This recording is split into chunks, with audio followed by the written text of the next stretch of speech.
જય માતાજી મિત્રો, તમે જોઈ શકો છો અત્યારે અમે નવચેતન ડીજેના ઓર્ડર માટે જઈ રહ્યા છીએ. હું અને ઓપરેટર બંને ડીજે ઉપર બેઠા છે અને બીજા બધા આગળ બેઠા છે કેબિનમાં.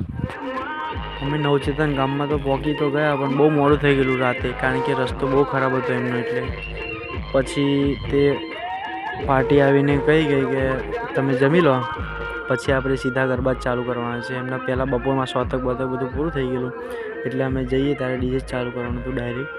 એટલે અમે ડીજે ચાલુ કર્યું છે, અત્યારે ગરબા ચાલુ છે. હું અને અમારો ઓપરેટર બંને ડીજેમાં બેસીને માલ જોઈએ છે. અત્યારે બીજા બધા ડીજેની બહાર છે, એટલે અમે અંદર બેઠા છે ડીજેની અંદર. બધા માલ અમારી સામે જ જોઈએ. ત્યાર પછી 3 વાગે ગરબા પત્યા પછી અમે ડીજે લઈને ઘરે નીકળી ગયા. સવારમાં મોડા 10-12 વાગે આવવાનું હતું, એટલે છોકરીનું લગ્ન હતું સવારે, એટલા માટે અમે ઘરે નીકળી ગયેલા. પછી પાછા આવીને 10-11 વાગે પાછા આવ્યા. પછી થોડું વગાડ્યું, પછી બંધ કરી દીધું.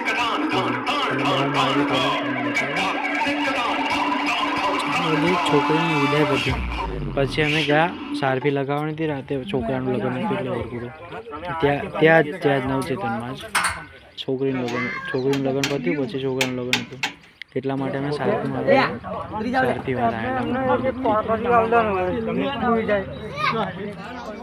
તમે જોઈ શકો છો. અત્યારે અમે થોડા લોચા પડેલા, એટલે થોડું હતો બીજો એ થોડું ત્રોસમાં મારેલો, એટલે સેટ ના